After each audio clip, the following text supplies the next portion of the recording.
चेता। मोक्ष मार्ग के प्रतिपादक चरमदेव धनकर श्रमण भगवान महावीर स्वामी के चरणों में कोटि कोटि वंदन करते हुए एक भगवतारी चर्चा चक्रवर्ती भीष्म प्रतिज्ञाधारी अखंड बाल ब्रह्मचारी आचार्य सम्राट पूज्य श्री जयमल जी महाराज साहब के चरणों में कोटि कोटि वंदन करते हुए उन्हीं के 11वें पाटीदार आचार्य सम्राट पूज्य श्री सुखचंद्र जी महाराज साहब के चरणों में कोटि कोटि वंदन। जय गच्छाधिपति व्याख्यान वाचस्पति उग्र बिहारी वचन सिद्ध साधक 12वें पाटीदार आचार्य प्रवश्री पार्थिव जी महाराज साहब गौर तपस्वी उपाध्याय प्रवश्री गुणचंद्र जी महाराज साहब मेरे अनंत आस्था के आयाम मम जीवन उद्धारक परम पूज्य गुरुदेव डॉक्टर श्री पदम चंद्र जी महाराज साहब के चरणों में कोटि कोटि वंदन करते हुए सभी गुरु भगवंतों के चरणों में वंदन करते गुरुदेव श्री की आज्ञा से आत्मबंधु अनंत अनंत ज्ञानी सर्वज्ञ सर्वदर्शी तीर्थंकर प्रभु महावीर स्वामी जिन्होंने संसार के भव्य प्राणियों को संसार का स्वरूप बताया। आत्मबंधु जो साधक जिस वस्तु का जैसा स्वरूप है वैसे स्वरूप को जब जान जाता है तभी वो साधक उससे ऊपर उठ सकता है। ज्ञानी जन ने कहा कि ये जो संसार है ये संसार उस हिल स्टेशन के समान है। जब गर्मी का मौसम है तो उस समय हर एक व्यक्ति यही सोचता है कि इस गर्मी की पीड़ा से मुझे क्या करना चाहिए, दूर रहना चाहिए। तो आप हॉलिडे ट्रिप के लिए प्लान करते हैं। समर वेकेशन है, गर्मी की छुट्टियां है, बच्चों को भी कहीं बाहर लेके जाना है तो आप किसको चूज करेंगे? हिल स्टेशन को चूज करेंगे। हिल स्टेशन देखने के लिए दूर से बहुत रमणीय दिखता है, दूर से देखने के लिए हिल स्टेशन बहुत सुंदर दिखता है, लेकिन जब आप यात्रा तय करते हैं और हिल स्टेशन पर जब आप उस पहाड़ पर आगे बढ़ते हैं तो वो कंटीली झाड़ियां और वो भयंकर रास्ते और साथ में भयानक जंगल और उस भयानक जंगल के बीच में भयानक पशु पक्षी आदि रहते। अगर कभी उस जंगल के बीच में गाड़ी खराब हो जाए तो कैसा फील होता है?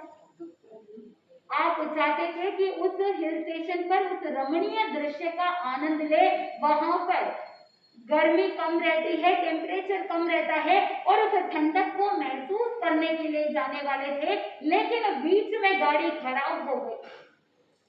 दूर से जितना सुंदर जितना रमणीय हिल स्टेशन दिखता है, लेकिन जब आप निकट जाते हैं तो वो नजदीक से इतना रमणीय नहीं दिखता। भले ही आपका डेस्टिनेशन रमणीय दिखता हो, टॉप मोस्ट एरिया जब आप जाते हैं तब आपको नजारा भले ही सुंदर दिखता हो, लेकिन जैसे जैसे आप उसकी यात्रा तय करते हैं तो यात्रा इतनी आसान नहीं होती। ठीक उसी प्रकार उसी हिल स्टेशन के जैसा ही यह संसार है। दूर से देखने के लिए संसार बहुत सुखमय आनंदमय नजर आता है। दूर से आप देखते हैं फलान चंद जी बहुत स्माइल कर रहे हैं, आपके मन में आता है कि देखो क्या लाइफ है उनकी, कितने सुखी है, लेकिन आपको नहीं पता कि अंदर ही अंदर वो व्यक्ति कैसे ढमेड़े ले रहा है, आपको नहीं पता। वो स्वयं व्यक्ति जानता है कि उसके अंदर क्या बीत रही है। आपने बाहर से देख करके जज कर लिया, आपने स्टेटमेंट पास कर दिया कि फलान चंद जी बहुत खुश है, अपनी लाइफ में बहुत अच्छा कर रहे हैं, बहुत सुखी है। लेकिन ज्ञानी जन कहते हैं संसार भले ही दूर से अच्छा दिखता हो, व्यक्ति भले ही दूर से खुश नजर आता हो, लेकिन अंदर ही अंदर हर कोई व्यक्ति दुखी है, परेशान है। जो व्यक्ति धनी है, जिसके पास धन है, वो अपनी तृष्णा इच्छा वांछा के कारण से दुखी है कि उसकी लिमिटेशन है ही नहीं, उसकी इच्छाएं खत्म नहीं होती। उसने सोचा कि आज मेरे पास BMW है तो कल कोई और प्लान रहेगा, यानी जिसके पास धन है वो भी सुखी नहीं है और जिसके पास धन नहीं है वो धन के अभाव में दुखी है तो भी प्रॉब्लम और नहीं है तो भी प्रॉब्लम। संसार उसी का नाम है। हम आपसे एक प्रश्न पूछना चाहते हैं कि आप संसार में रहते हैं या आप में संसार बसता है? ध्यान से सुनना और समझना, क्योंकि जिनवाणी जो होती है उसके अंदर बहुत सारे अर्थ निकलते हैं। अर्थ को समझने वाला चाहिए। प्रश्न आपको हम ये पूछ रहे हैं, आप संसार में रहते हैं या आप में संसार बसता है? आप में संसार बसा है। आत्मबंधु, इस प्रश्न का उत्तर दूं उससे पहले दो और प्रश्न करना चाहूंगी। पानी में नाव होता है या नाव में पानी हो चलेगा? पानी में नाव हो तो चलेगा, लेकिन नाव में अगर पानी हो तो नहीं चलेगा। क्यों? क्योंकि नाव में अगर पानी आ गया इसका मतलब नाव में छेद है, नाव डूब जाएगी। छाछ में मक्खन चलेगा या मक्खन में छाछ चलेगी? छाछ में मक्खन हो तो चलेगा, लेकिन अगर मक्खन में छाछ रह जाए और अगर आपने मक्खन को तपाना चालू किया तो वहां पर क्या होगा? जो घी आखिर में बनेगा उसमें बहुत सारा अशुद्धि होने के कारण से घी शुद्ध नहीं बन पाएगा। इसीलिए ज्ञानी जन ने कहा कि छाछ में मक्खन हो तो मक्खन खराब नहीं होगा।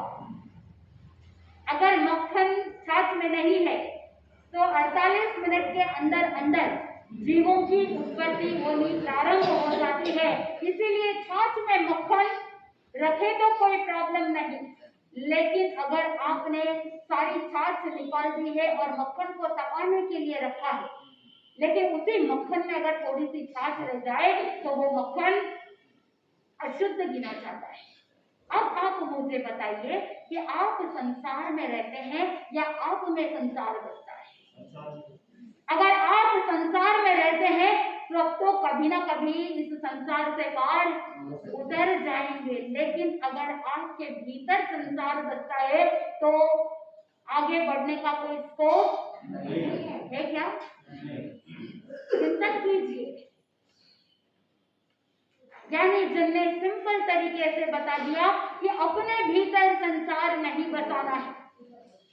जब हृदय के अंदर कामनाएं वासनाएं रहेगी उसी का नाम संसार है। इसीलिए बाहर से अगर वस्तुओं का पदार्थों का त्याग किया है नो प्रॉब्लम, लेकिन ज्ञानी जन ने कहा कि पदार्थों के संग नहीं रह रहे हैं अच्छी बात है, लेकिन भीतर से असंग होना बहुत जरूरी है। इसका मतलब क्या हुआ कि आपने वस्तु का तो त्याग कर लिया, लेकिन अंदर ही अंदर आपके मन के अंदर लालसाएं बढ़ी हुई है। एक बार ज्ञानी जन ने कहा कि व्यक्ति के पास सिर्फ बेसिक नेसेसिटीज को पूरा करने के लिए बस उतनी ही सामग्री है, और एक के पास खूब धन वैभव संपत्ति है, लेकिन कौन अनासक्त है और कौन आसक्त है? ज्ञानी जन ने कहा कि पदार्थ कितने हैं उससे कोई लेना देना नहीं, मन के अंदर उस पदार्थ के प्रति उस वस्तु के प्रति कितना अटैचमेंट है, कितना ममत्व भाव है, कितना मूर्छा भाव है, वो इम्पोर्टेंट है। अगर आपकी ममत्व की भावना मूर्छा की भावना कम है इसका मतलब है कि आप अनासक्त है। आत्मबंधु, विवेचना चल रही है तीर्थंकर पद प्राप्ति के 20 बोल। इन 20 बोलों में से 11 बोल हमने कंप्लीट किए। 11वें बोल के अंदर हमने चिंतन किया था कि षडावश्यक की श्रद्धा पूर्वक विधि पूर्वक आराधना करना है, और 12वां बोल आता है शील आदि व्रतों का सम्यक प्रकार से पालन करना, यानी ब्रह्मचर्य का पालन करना शुद्ध तरीके से। और साधु संतों के लिए बता दिया नव वाड़ सहित शुद्ध ब्रह्मचर्य का पालन करना। बहुत बार आपने सुना है 5 मूल शिक्षाओं में चौथी शिक्षा है ब्रह्मचर्य। ब्रह्मचर्य का मतलब क्या है? स्थूल रूप से मोटे तौर पर अगर ब्रह्मचर्य का अर्थ निकाला जाए तो ज्ञानी जन कहते हैं कुशील का त्याग करना, मैथुन का त्याग करना ही ब्रह्मचर्य है। लेकिन अगर सूक्ष्मता के साथ चिंतन करें तो शब्द में अर्थ है तो ब्रह्म यानी आत्मा और चर्या यानी चर्या करना, रमण करना। आत्मा में रमण करना, आत्मा में चर्या करना, उसी का नाम क्या है? ब्रह्मचर्य। बाहर पर जितने भी पदार्थ है उन सभी पदार्थों के प्रति जो इच्छा है, जो वांछा है, जो आकांक्षाएं है, उन सभी का परित्याग कर देना ही क्या है? ब्रह्मचर्य। चाहे इंसान हो, चाहे वस्तु हो, चाहे कोई भी प्रकार का भौतिक पदार्थ हो, उन सभी का त्याग कर देना, उन सभी के प्रति जो अटैचमेंट है उसका त्याग करना, उसी का नाम ब्रह्मचर्य। सही रूप से, सही मायने में अगर समझना है, आत्मा में रमण करना। आत्मबंधु भगवान महावीर स्वामी के 25वें भाव में नंदन मुनि भी आराधना कर रहे हैं। जब नंदन राजा थे उस समय विशाल पदार्थों का साम्राज्य था, पूरा संसार पदार्थों का विपुल मात्रा के अंदर उपलब्ध, भोग उपभोग की सामग्री बहुत उपलब्ध थी। लेकिन जैसे ही उन्होंने इन सभी सामग्रियों को छोड़ दिया, ठोकर मार दी। अगर पदार्थों में सुख होता तो बड़े बड़े राजा महाराजा तीर्थंकर भगवंत संयम अंगीकार नहीं करते। निश्चित रूप से ज्ञानी जन ने कहा, हो दुखो अहो संसारो, अहो दुखो हो संसारो, यानी ज्ञानी जन ने कहा संसार में बहुत दुख है, निश्चय रूप से दुख है, मान के चलो। और जब आप रियलिटी को एक्सेप्ट करते हैं तो ज्यादा दुख नहीं होता। इस पदार्थ में सुख नहीं है, पुद्गलों में सुख नहीं है, इसलिए पुद्गलों में सुख ढूंढना छोड़ दो। नंदन मुनि ने जैसे ही ठोकर मारी, उसके बाद उन पदार्थों की तरफ वापस टर्न करके देखा नहीं, मुड़ के नहीं देखा, और ब्रह्मचर्य का शुद्ध पालन करते हुए अपनी आत्मा को आगे बढ़ाते गए। और 13वें बोल के अंदर ज्ञानी जन ने कहा, 13वां बोल है कि आत्मा के साथ जो आसक्ति का भाव पदार्थों के साथ जुड़ा हुआ है, उसे त्याग करके अनासक्त रहना और वैराग्य की भावना को पोषित करना, यानी ध्यान करना। समनी जी आपको बता रहे थे कि ध्यान 2 प्रकार के हैं, शुभ ध्यान और अशुभ ध्यान। हम आपसे ही पूछना चाहेंगे कि आप प्रतिदिन ध्यान करते हैं या नहीं करते? करते हैं कि नहीं करते? करते हैं। लेकिन कौन सा वाला? अर्थ ध्यान, रौद्र ध्यान रूपी अशुभ ध्यान करते हैं। किसी के प्रति राग भाव होना भी क्या है? अर्थ ध्यान। 24 घंटे में मैक्सिमम टाइम ये जीव कौन से ध्यान में रहता है? अर्थ ध्यान। किसी के प्रति मोह की भावना रखना क्या है? अर्थ ध्यान है। यानी ये मेरा बेटा है, ये मेरी बेटी है, ये मेरी वस्तु है, ये मेरा है, वो मेरा है, ये तुमने ऐसा कैसे कर दिया? किसी के प्रति राग भाव होना, किसी के प्रति द्वेष की भावना होना, या किसी के प्रति कोई प्लानिंग प्लॉटिंग करना, वो सब क्या है? अर्थ ध्यान है। और जहां पर इसी अर्थ ध्यान में क्रूरता ऐड हो जाती है, क्रूरती आ जाती है, कि जहां पर व्यक्ति के जीवन के अंदर हिंसा की भावना, झूठ बोलने का कार्य, ये जितनी भी नेगेटिविटी है, जिसके अंदर प्लानिंग हो, जिसके अंदर योजना हो, वो सब कौन सी श्रेणी में आता है?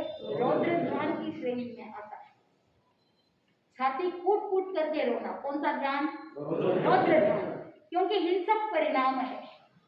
जाने वाले तो चले गए, लेकिन पीछे आप क्या कर रहे हैं? जोर जोर से चिल्ला चिल्ला करके रो रहे हैं। कौन सा ध्यान? रौद्र ध्यान। आत्मबंधु ज्ञानी जन ने कहा कि अनादिकाल से ये जीवात्मा अर्थ ध्यान, रौद्र ध्यान कर रहा है। पिछले प्रवचनों में आपने सुना था, इष्ट संयोग और अनिष्ट संयोग के अंदर भी जीव चिंता के अंदर डूबा हुआ रहता है। वो भी कौन सा ध्यान? अर्थ ध्यान।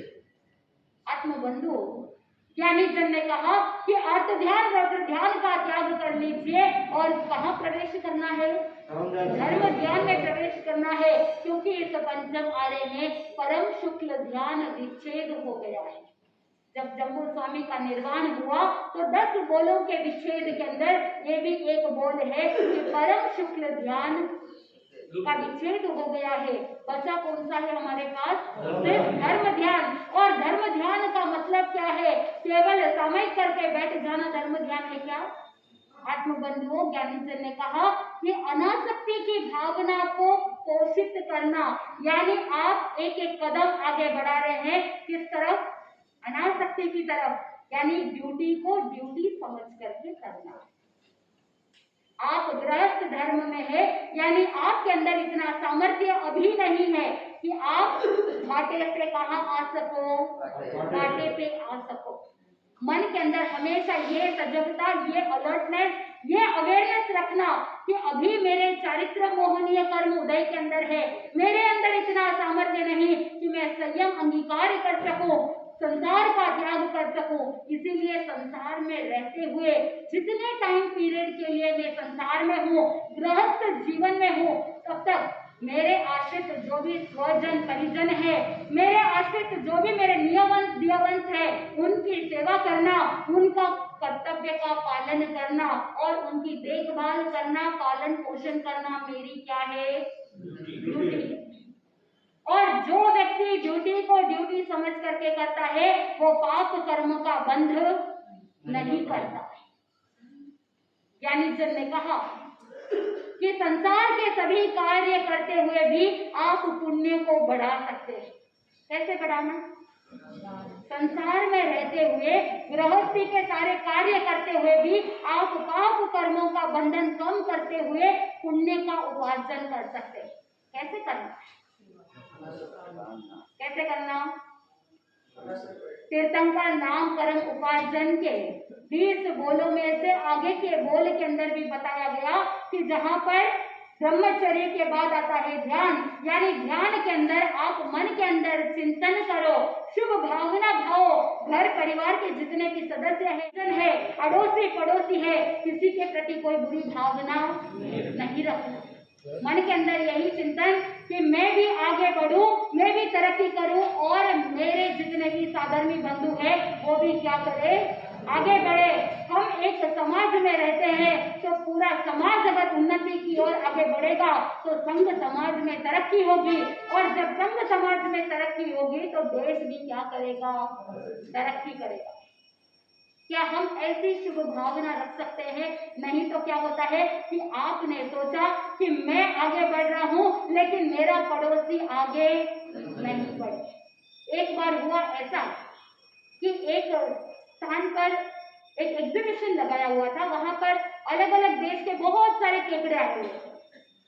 केकड़ा एक प्राणी होता है, तो वहां पर सभी ने क्या किया कि ढक्कन देकर के रखा, कहीं वो केकड़े बाहर ना निकल जाए। तो भारत देश के अंदर उनका जो बॉक्स था वो बॉक्स खुला था। किसी व्यक्ति ने कहा कि भाई तुम्हारे केकड़े बाहर निकल जाएंगे, गिर जाएंगे, तो तुम क्या करो? ढक्कन दे। तो वो व्यक्ति कहता है कि तुमको डरने की जरूरत नहीं, ये केकड़े कहीं भी बाहर नहीं निकलेंगे, क्योंकि एक बाहर ऊपर जाने की कोशिश करेगा तो दूसरा केकड़ा क्या कर देगा?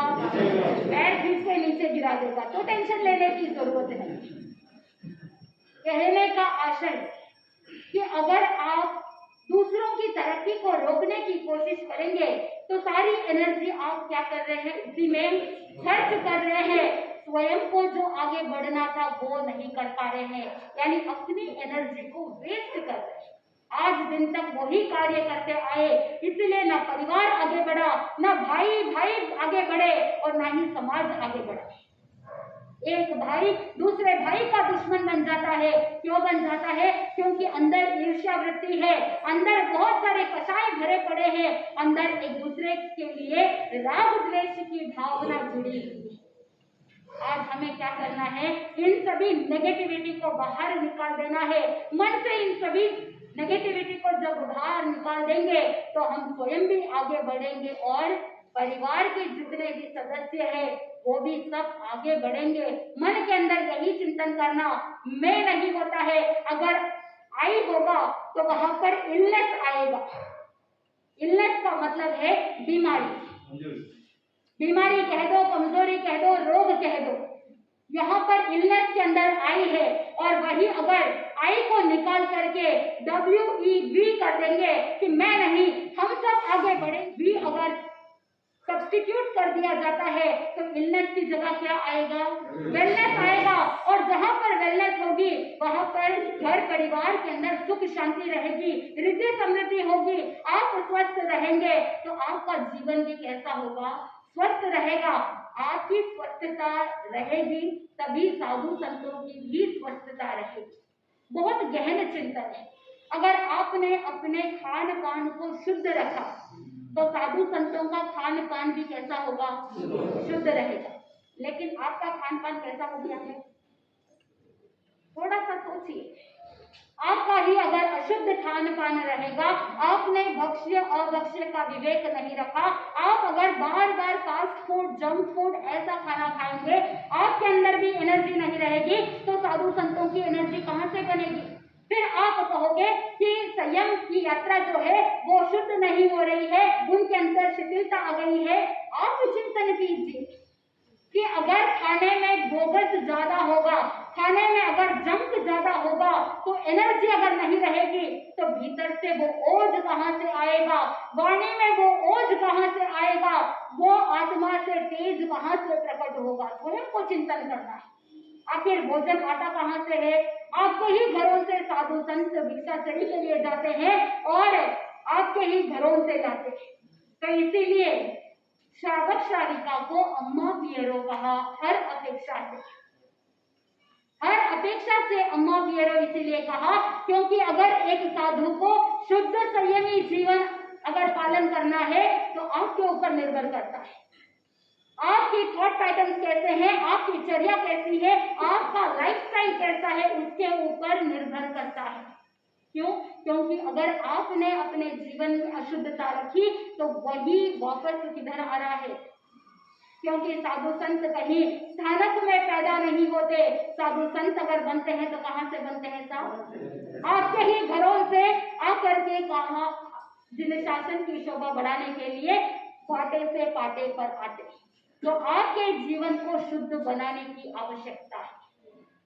इसीलिए आपकी भावना भी शुद्ध होना, और अगर आपकी भावना शुद्ध होनी है तो सबसे पहली बात आपको ध्यान रखना है कि आपका आहार शुद्ध होना बहुत जरूरी है। जब आपका आहार शुद्ध होगा, पौष्टिक होगा, आपकी एनर्जी लेवल अगर अच्छी होगी तो आप धर्म आराधना भी कर सकते हैं। अगर अशुद्ध आहार रहेगा, महिलाएं जब भोजन तैयार करती है तो चिड़चिड़ करके गुस्सा करते करते अगर बड़बड़ाते हुए खाना बनाएगी तो वो भोजन स्लो पॉइजन है।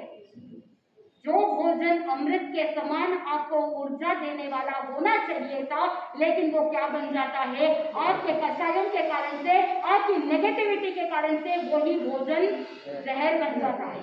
वही अगर मन के अंदर पॉजिटिव थॉट रखते कि मैं गृहस्थ जीवन में रह रही हूँ, मेरी लाचारी मजबूरी है कि मैं संयम अंगीकार नहीं कर सकती, वहां पर एक सकारात्मक चिंतन कि मेरी ड्यूटी है कि मेरे आश्रित परिवार के इतने सारे सदस्य हैं, उनका पालन पोषण करना मेरा रिस्पॉन्सिबिलिटी है, इसीलिए मैं क्या करूं? ये भोजन जो मैं तैयार कर रही हूँ, आरंभ समारंभ की क्रिया करते हुए जो वनस्पति का छेदन वेदन हो रहा है वो मेरी लाचारी मजबूरी है। लेकिन जो भी सदस्य इस भोजन का उपयोग करेगा उसके मन में पॉजिटिव चिंतन रहे, उसकी विचारधारा पॉजिटिव रहे, उसके मन में धर्म की भावना की वृद्धि हो।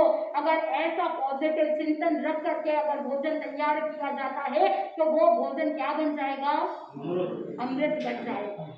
क्या आप जो एक्टिविटी कर रहे हैं वो एक्टिविटी नॉर्मल है, लेकिन वही एक्टिविटी पुण्य का स्रोत बन सकता है।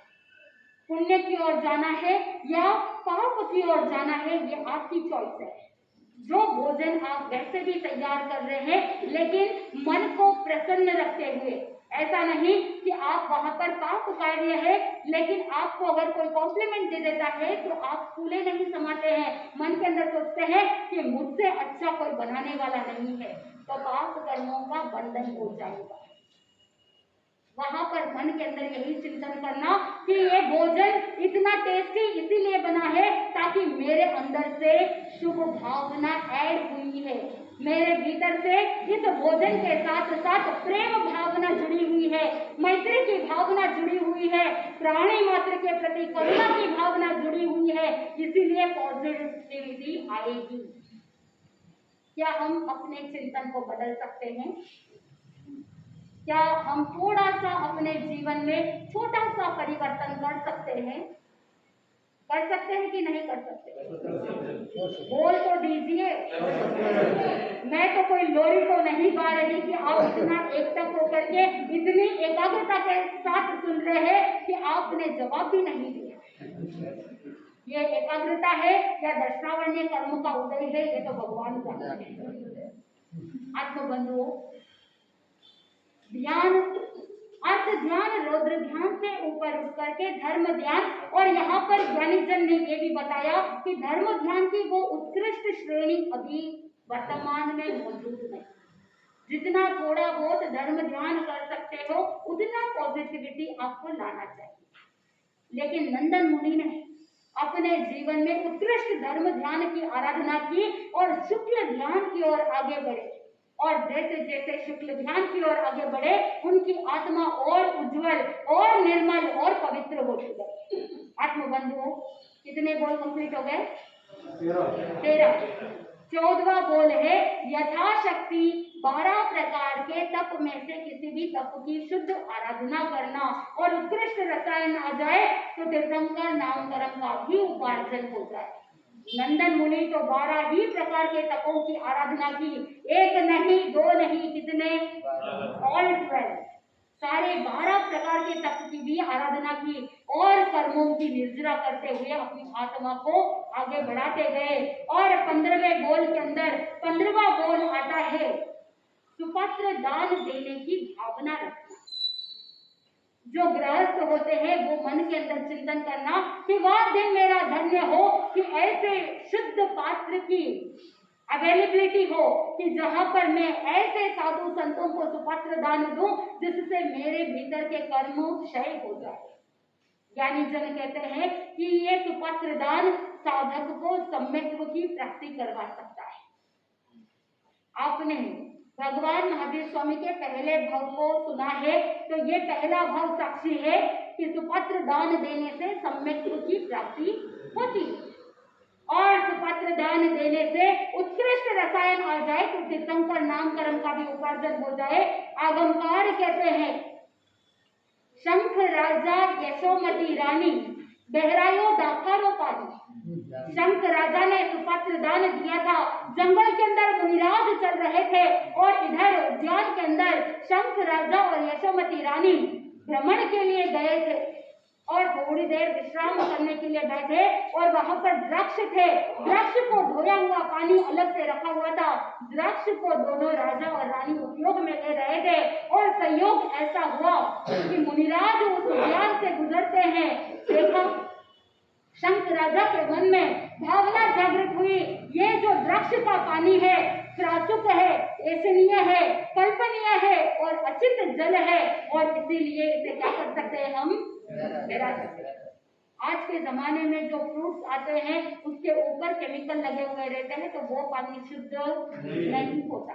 उस जमाने के अंदर जो फ्रूट्स होते थे, जो फल होते थे, जो वेजिटेबल्स होते थे, वो बहुत शुद्ध होते थे। जैसे चावल को धोया हुआ पानी होता है, वो भी धोवन पानी का एक प्रकार है।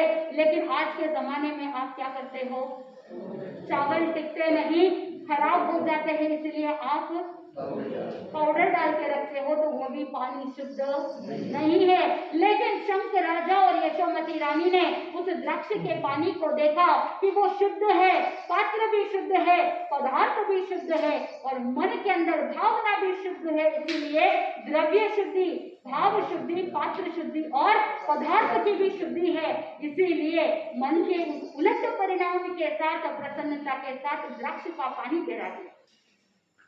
शंख राजा ने सुपत्र दान देने के कारण से तीर्थंकर नामकरण का उपार्जन किया, और शंख राजा आगे चल करके नेमिनाथ भगवान बनते हैं, और यशोमती रानी क्या बन जाती है, राजीमती राजुल बन जाती है।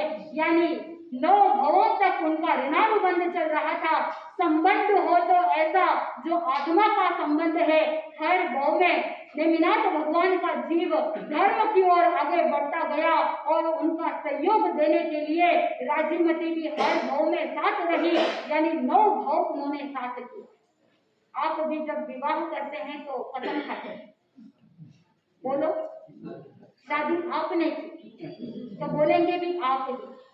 जब आप विवाह करते हैं, 7 फेरे लेते हैं, तो उस समय आप क्या बोलते हो? ये कितने जन्मों का संबंध हो? बोलने के लिए कहते हो कि 7 जन्मों का संबंध हो, लेकिन एक जन्म में भी आप अपने सहधर्मिणी को और आप अपने पतिदेव को झेल नहीं पाते। बोलने के लिए कह देते हो कि 7 जन्मों तक रिश्ता नाता रहे। वो भाव का संबंध नेमिनाथ भगवान और राजुल का 9 भाव तक का संबंध, और हर भाव में उन्होंने धर्म की ओर आगे बढ़े। संबंध हो तो ऐसा कि हर भाव में आत्मा उत्थान की ओर आगे बढ़ रही है, उन्नति की ओर आगे बढ़ रही है। नहीं तो पति पत्नी एक दूसरे के लिए क्या बन जाते हैं? पूर्व भाव का वैर चुकाने के लिए ही पति पत्नी बनते हैं, क्योंकि बहुत कम ऐसे पति पत्नी होते हैं जिनके बीच में प्रेम भाव होता है। मेजॉरिटी पूर्व भावों का वैर चुकाने के लिए ही पति पत्नी बनते हैं। अगर आपके बीच में, आप लोगों के कपल्स के बीच में अगर लड़ाई झगड़े हो रहे हैं, नोक झोंक हो रही है और झगड़े हो रहे हैं, क्लेश हो रहा है, तो समझ जाना कि ये पूर्व भाव का क्या है? वैर है। किसी न किसी एक को तो शांत रहना पड़ेगा, क्षमा भाव लाना पड़ेगा, तभी ये वैर का बंध इसी जन्म में समाप्त होगा। नहीं तो हर भाव में ये वैर का ऋणानुबंध चलता ही रहेगा। मन में ये चिंतन करना कि उत्कृष्ट स्नेह भावना हो तो नेम राजुल के जैसा हो, नहीं तो अन्यथा संसार का त्याग कर लेना चाहिए, क्योंकि अगर वैर का खाता खुल गया है तो जन्म जन्मांतर तक वैर चलता ही रहेगा, कोई एंड नहीं, एंडलेस है। इसीलिए अपने रिलेशन को सुधार लीजिए। ज्ञानी जन ने कहा कि सुपत्र दान देने से तीर्थंकर नाम कर्म का भी उपार्जन हो सकता है। नंदन मुनि ने क्या किया? मुनि बनने के बाद भी जब वो मास कमन का पारना होता, गोचरी जाते, भिक्षा लेकर के आते और स्वयं के द्वारा अन्वेषित गोचरी में से गुरु को दिखा करके प्रार्थना करते कि हे गुरुदेव, मैं आहार लेकर के आया हूँ, कृपा कीजिए, इसमें से आपको जो अनुकूल हो वो आप ग्रहण कीजिए। गुरु के समक्ष भी प्रार्थना करते, और जो साथी मुनि होते थे उनको भी क्या करते? प्रार्थना करते। और जब साथ वाले मुनि या गुरुदेव स्वीकार कर लेते, ग्रहण कर लेते, तो मन के अंदर बहुत उल्लास की भावना, ऐसे सुपात्र दान की भावना रखते थे नंदन मुनि। यानी गोचरी लाते समय भी मन के अंदर यही चिंतन कि गुरु भगवंतों को साता उपजे, साथ वाले साधु संतों को साता उपजे, ऐसी भावना रख करके जो भिक्षाचर्या करते हैं वो उत्कृष्ट रसायन आने पर तीर्थंकर नाम कर्म का भी क्या कर लेते हैं? उपार्जन कर लेते हैं। तो 15वां बोल है सुपत्र दान और 16वां बोल है सेवा। यानी साथ वाले जो मुनिराज होते हैं उनके मन के अंदर प्रसन्नता हो ऐसा कार्य करना, उनकी सेवा भक्ति करना, और साथ में जो गुरु होते हैं, रोगी होते हैं, वृद्ध होते हैं, नव दीक्षित होते हैं, ऐसे 5 कैटेगरी के साधु संत बताए जाते हैं। यानी एक साधु अपने गुरु की सेवा करे, जो रोगी होते हैं उनकी सेवा करे, जो वृद्ध होते हैं उनकी सेवा करे, और जो नव दीक्षित होते हैं उनकी भी क्या करे?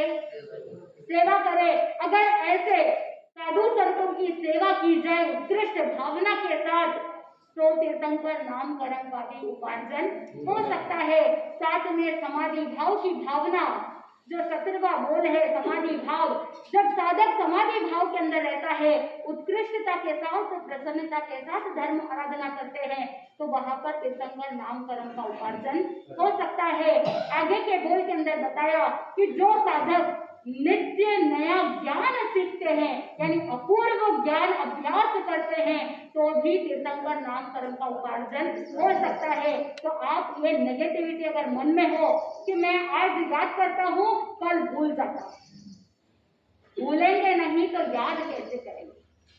अगर आपने जन्म से लेकर के बचपन में जो सीखा है वो लाइफ के एंड तक याद रहता है तो उसे वापस फेरेंगे क्या? नहीं फेरेंगे। तो जब भूल जाते हैं तब भी पॉजिटिव सोचना कि मैं भूलूंगा तभी तो नया याद करूंगा। तो इसीलिए नित्य नया ज्ञान सीखने के लिए हमेशा तैयार रहना। भूल जाते हैं तब भी नेगेटिव नहीं सोचना कि मेरी मेमोरी कमजोर है, मुझे याद नहीं रहता, ऐसा सोचने की जरूरत नहीं है। भले ही एक शब्द याद करो, भले ही एक लाइन भी याद करो या ज्ञान सीखो, लेकिन नित्य नया ज्ञान का अभ्यास करते रहना चाहिए। मेडिकल साइंस कहता है कि अगर आप अपने ब्रेन को एक्सरसाइज देंगे, अगर आपका ब्रेन आप यूज करते रहेंगे तो आपकी मेमोरी बनी रहेगी। लेकिन अगर आपने अपने ब्रेन का उपयोग किया ही नहीं, ऐसे ही ब्रेन को मिसयूज कर रहे हैं या यूज करना छोड़ दिया है, जैसे लोहा पड़ा पड़ा जंग लग जाता है, वैसे ही आपकी मेमोरी को भी क्या लग जाती है? जंग लग जाती है। इसीलिए भगवान महावीर स्वामी कहते हैं कि नित्य नया ज्ञान का अभ्यास करते रहना, माइंड शार्प रहेगा। जो गर्भवती महिलाएं होती है उनको विशेष रूप से ध्यान रखना चाहिए कि जब गर्भ अवस्था में रहते हैं तब नया ज्ञान कंठस्थ करना, जिससे स्वयं की मेमोरी भी बनेगी और आने वाले बच्चे की भी मेमोरी क्या होगी? स्ट्रॉन्ग रहेगी। कुछ ना कुछ कंटेस्ट करते रहना, मैथमेटिक्स कैलकुलेशन करते रहना, पजल्स सॉल्व करना, जिससे ब्रेन की एक्सरसाइज होगी, ब्रेन जिम होगा, तभी मेमोरी बढ़ेगी। ये प्रैक्टिकल मेडिकल साइंस रिसर्च करके बताता है। भगवान महावीर स्वामी तो पहले से ही कह रहे हैं कि ज्ञान का अभ्यास बनाए रखो ताकि आपकी स्मृति पटल के अंदर सब कुछ व्यवस्थित बना रहे। तो जैसे जैसे आप नया ज्ञान का अभ्यास करते रहेंगे, नए ज्ञान का अभ्यास करते करते उत्कृष्ट रसायन आ जाए तो तीर्थंकर नाम कर्म का भी उपार्जन हो सकता है। और 19वें बोल के अंदर बताया शुद्ध भक्ति। आगे के बोल में शॉर्ट इसीलिए ले रही हूँ क्योंकि इन सभी विषयों के ऊपर काफी विवेचन पहले से ही हो रखा है। 19वां बोल है शुद्ध भक्ति, यानी जो जिनवाणी है उस जिनवाणी पर अटूट श्रद्धा भक्ति भावना रखना। जो साधक उत्कृष्ट श्रद्धा रखता है, उत्कृष्ट रसायन आ जाए तो भी क्या मिल सकता है? तीर्थंकर पद प्राप्त हो सकता है। और 20वां बोल है प्रवचन प्रभावना। आत्मबंधुओं, विशेष रूप से जिसके अंदर विशिष्ट ज्ञान हो तो अपने विशिष्ट ज्ञान से, चारित्र से और वाक कौशल से और साथ में शास्त्रार्थ करते हुए जिन धर्म की जो प्ररूपणा है वो जन जन तक पहुंचाना, और धर्म के प्रति जो अज्ञानता फैली हुई है उस अज्ञानता को दूर करना, उसे क्या कहते हैं? प्रभावना। आत्मबंधुओं, धर्म प्रभावना करना, अपने ज्ञान के माध्यम से जो गलत धारणाएं हैं उन गलत धारणाओं को दूर करना, और जहां पर तीर्थंकर भगवंतों की वाणी नहीं पहुंच पाती है वहां तक पहुंचाना क्या कहलाता है? प्रभावना कहलाती है। और उसी सोच को रखते हुए पूज्य गुरुदेव आचार्य श्री पार्श्व चंद्र जी महाराज साहब के आशीर्वाद से पूज्य गुरुदेव डॉक्टर श्री पदम चंद्र जी महाराज साहब ने समण समनी मार्ग का निरूपण किया। सन 2007 में समनी मार्ग प्रारंभ किया गया। लक्ष्य यही था कि पुराने जमाने के अंदर राजस्थान के अंदर रहते थे, लेकिन धन कमाने के लिए आप मारवाड़ से कहाँ आए? साउथ में आए, और यहाँ पर रहते हुए साधु संत भी राजस्थान से बिहार करते करते कहाँ तक पहुँच गए? आप तक पहुँच गए। लेकिन आने वाली पीढ़ी जो यहाँ पर नहीं, आगे की पढ़ाई के लिए और आगे जॉब के लिए और अपने जीवन को सेटल करने के लिए अब्रॉड चली जाती है, वहां पर साधु संत नहीं पहुंच पाते हैं। और भारत के अंदर भी बहुत से ऐसे छोटे छोटे गांव है जहां पर साधु संत नहीं पहुंच पाते हैं। बहुत सारे कारण है कि सबके टारगेट होते हैं कि इतने टाइम पीरियड में अमुक अमुक शहर तक पहुंचना है, सबकी अपनी अपनी डेडलाइन होती है, जिसकी वजह से जो छोटे छोटे गांव जो 2 किलोमीटर 5 किलोमीटर हाईवे से अंदर जाते हैं, कहीं 2 घर है, कहीं 4 घर है, वहां पर साधु संत नहीं पहुंच पाते हैं। तो बहुत बार ऐसा होता है कि वो धर्म का ज्ञान उनके पास होता ही नहीं। इन सबको ध्यान में रखते हुए गुरुदेव ने समनी मार्ग का निरूपण किया और उसमें सिर्फ 4 छूट ऐसे रखी गई है कि आहार के अंदर टिफिन की गोचरी खुली रखी गई, वो भी सिर्फ अपवाद मार्ग के अंदर बनती कोशिश। जब उपाश्रय के अंदर रहते हैं तो ऐसा समिति का पालन करते हैं, जब गोचरी के लिए जाते हैं जिस तरह से साधु संत सूचता असूचता का ध्यान रखते हैं, विवेक रखते हैं, ठीक उसी प्रकार सूचता असूचता का ध्यान रखते हुए भिक्षाचर्या की ओर समनी वृंद भी जाते हैं। लेकिन कभी कारणवश बीमारी हो, कोई रोग हो, या वर्षा ऋतु हो, या गाड़ी के अंदर ट्रैवल कर रहे हो, उस समय अगर कोई सामने से ला करके कोई आहार वगैरह देवे तो वो क्या कर सकते हैं, ग्रहण कर सकते हैं। पहली छूट वो रखी गई। बिहार के अंदर वाहन विहार खुला रखा गया ताकि हम ज्यादा से ज्यादा क्षेत्रों को कवर कर सके, कि जहाँ पर महीने महीने नहीं लगते, बहुत शॉर्ट टाइम के अंदर जहाँ पर इमरजेंसी हो, किसी को अंतिम समय के अंदर संधारा ग्रहण करवाना हो, किसी को धर्म उपदेश देना हो, तो तुरंत ही समनी वृंद वहां पर पहुंच जाते हैं। इसीलिए देश विदेशों की यात्रा करने के लिए भी जहाँ पर अहिंसा का पालन करा सके, जिन शासन की प्रभावना करा सके, इसीलिए देश विदेश के अंदर जाने के लिए वाहन विहार खुला रखा गया। और उसके बाद बाहर की भूमिका के लिए भी, जैसे साधु संत होते हैं तो वो बाहर की भूमिका के लिए बाहर जाते हैं, लेकिन आज समय ऐसा है कि जहाँ पर फ्लैट सिस्टम है, 2 रास्ते होते नहीं रुकने के लिए, तो हमारे लिए वो कल्प की मर्यादा नहीं रखी गई। हम घरों में भी रुक सकते हैं, उपाश्रय में भी रुक सकते हैं, और साथ में बाहर की भूमिका के अंदर छूट रखी गई है ताकि हम जब ट्रैवल करते हैं तो उस समय बाहर की भूमिका के लिए कहीं भी औचित्य रहता नहीं। इसीलिए तीसरी छूट के अंदर ये बाहर की भूमिका की छूट रखी गई है। और चौथा कि जहाँ पर इलेक्ट्रिसिटी टेक्नोलॉजी का खुला रखा गया है ताकि हम आज की युवा पीढ़ी को उनके अनुरूप टेक्नोलॉजी का प्रयोग करते हुए हजारों लाखों लोगों तक पहुंच सके, जैन धर्म उनके तक पहुंच सके, जिन शासन के जो शिक्षाएं हैं, प्रभु महावीर की जो शिक्षाएं हैं, वो जन जन तक पहुंच सके। इसीलिए टेक्नोलॉजी का, इलेक्ट्रिसिटी का प्रयोग खुला रखा गया है। बाकी द्रव्य संयम से ज्यादा भाव संयम का औचित्य है। हम सभी समनी वृंद निरंतर कुछ ना कुछ तप जप साधना आराधना करते ही रहते हैं। सभी समनी जी तपस्या साधनाशील है।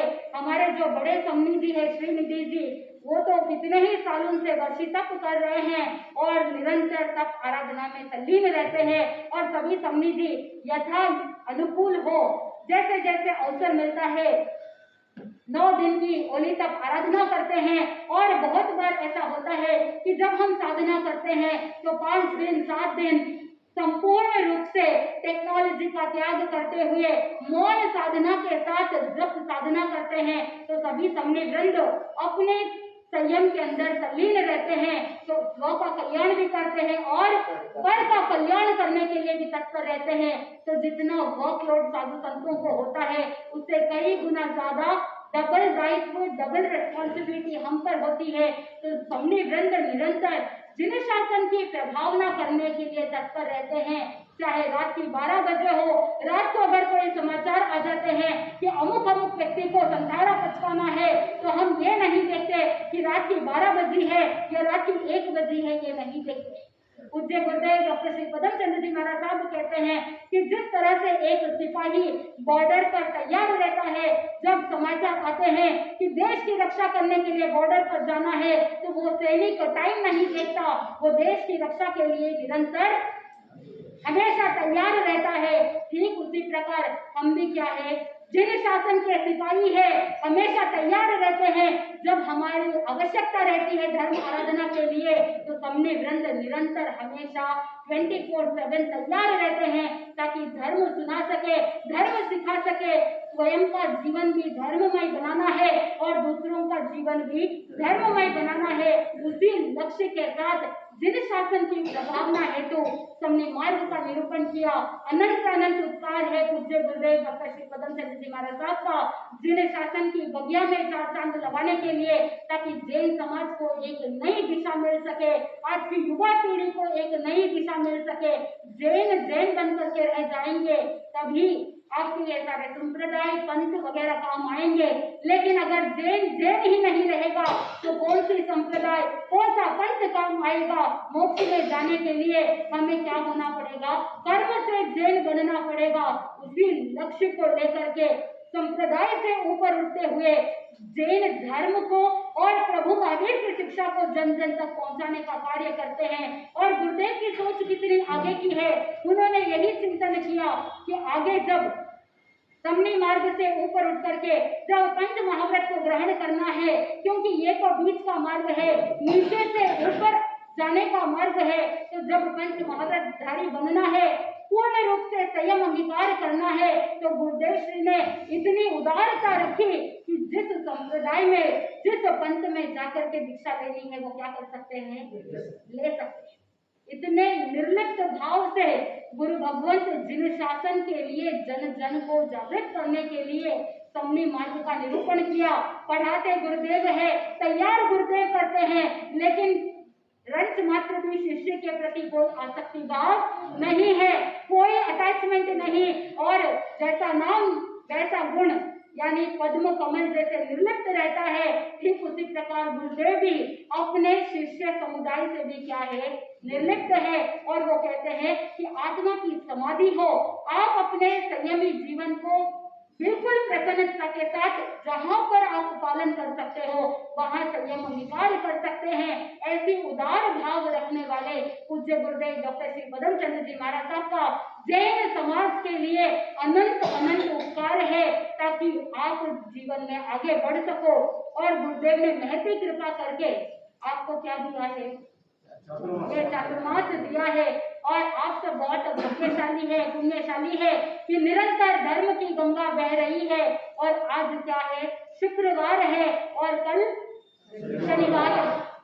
शनिवार को क्या होता है, दोपहर के समय में 2:30 बजे से 3:30 बजे तक स्तोत्र के माध्यम से जाप आराधना होती है, साधना होती है। तो कल 2:30 बजे शांतिनाथ स्तुति के माध्यम से हम अपने भीतर जो अशांति फैली हुई है, भीतर की अशांति को भी दूर करेंगे। और हमारे वातावरण में, चाहे घर में हो, परिवार में हो, ऑफिस में हो, जहाँ जहाँ आपके इर्द गिर्द वातावरण में अशांति है, उस अशांति को दूर करने के लिए शांतिनाथ भगवान की स्तुति करते हुए जाप साधना के माध्यम से हम अपने वातावरण को पॉजिटिव बनाएंगे, सराउंडिंग को पॉजिटिव एनर्जी से भरने का प्रयास करेंगे। तो कल जो जाप साधना है उसमें ज्यादा से ज्यादा भाग लेने का लक्ष्य रखेंगे तो आनंद की प्राप्ति होगी। इसी मंगल भावना के साथ आनंद ही आनंद बोले श्री जैन धर्म की।